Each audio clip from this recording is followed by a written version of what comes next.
Imagine a train that took you from Washington, D.C. to Dallas, Texas in 9 hours. Or from Paris, France to Athens, Greece in 9 hours. Or from Adelaide, South Australia to Perth in 9 hours. These dream trips actually take 44 hours and 41 hours respectively. To the idea of making any of these trips by train in 9 hours seems almost absurd. In China though, that's reality. In September 2018, the country opened up a brand new high-speed rail route with direct trains from Hong Kong to Beijing. This is about the same distance as DC to Dallas, Paris to Athens, or Adelaide to Perth. And yet these trains make the trip in only 8 hours and 56 minutes. These passengers, making use of what's now the biggest high-speed rail network anywhere in the world. But that statement doesn't come anywhere near close to explaining what this actually is. 2/3 of the world's entire high-speed rail network is now in China. Welcome to the new episode of China's Infrastructure Boom.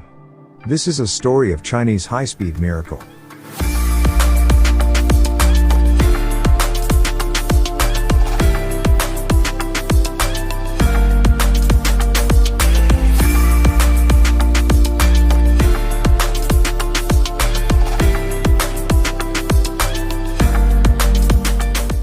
What makes this even more impressive is that, 13 years ago, in 2008, at the time of the Beijing Olympics, China's high-speed rail network consisted of this. We have to zoom in because the extent of the network was 119-mile-long maglev train from Shanghai Airport to the outskirts of Shanghai, and a traditional high-speed rail line from Beijing to the coastal city of Tianjin. 13 years later, that network has expanded into this. China has 8 times as much high-speed track as France, 10 times as much as Japan, many times as much as the UK, and 500 times as much as the US.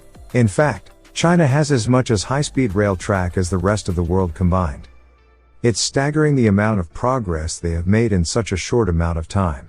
The core of China's high-speed rail network is the 4+4 national high-speed rail grid, made out of 4 north-south and 4 east-west corridors running across the country. The plan was initiated in 2004 and involved the upgrading of existing rail corridors, newly constructed rail lines following existing routes that became passenger-designated lines with no freight service, as well as completely new corridors connecting destinations that had no previous rail connections at all. All of these corridors mostly completed by 2015.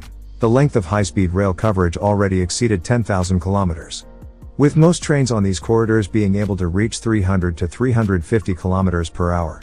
In 2016, the state planners developed an even more ambitious plan for the network, that is the 8+8 high-speed rail grid, with a completion date of 2030.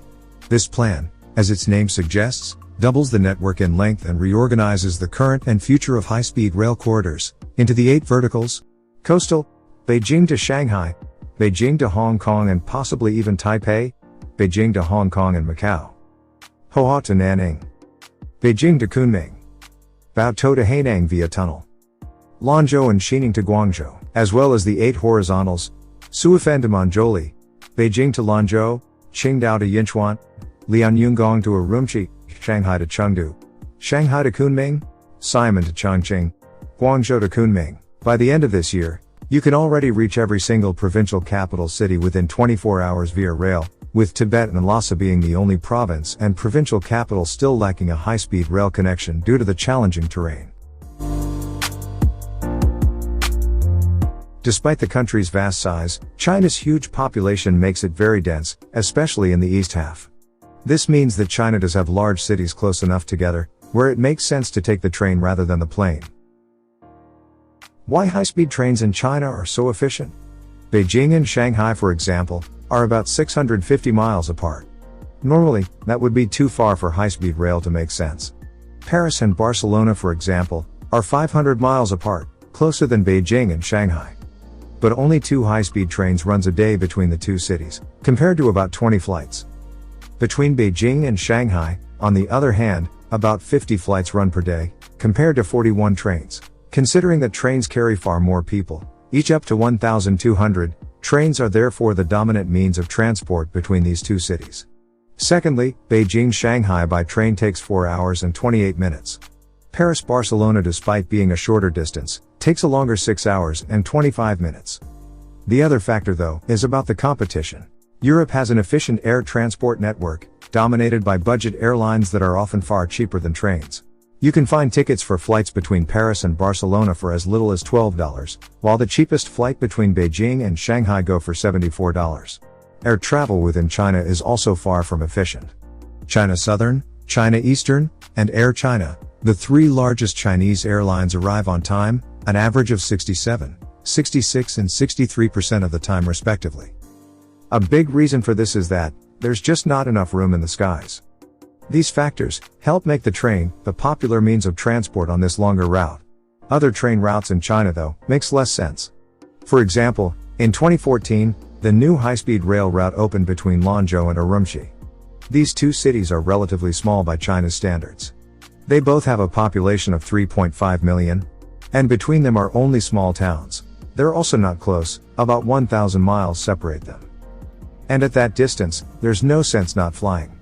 Some people would use it, but it wouldn't make any financial sense. The Lanzhou and Urumqi high-speed train takes 11 hours. As compared to the 2.5-hour flight, and the construction cost of that line was $20 billion. Meaning that if every seat on every train was filled, tickets would still have to cost $400 each way, just to make back the construction cost in 30 years. In reality, tickets cost about $80 and trains are far from full. Meaning that this rail line is just insanely far from profitable. The ticket revenues from these trains don't even cover the cost of electricity for the line.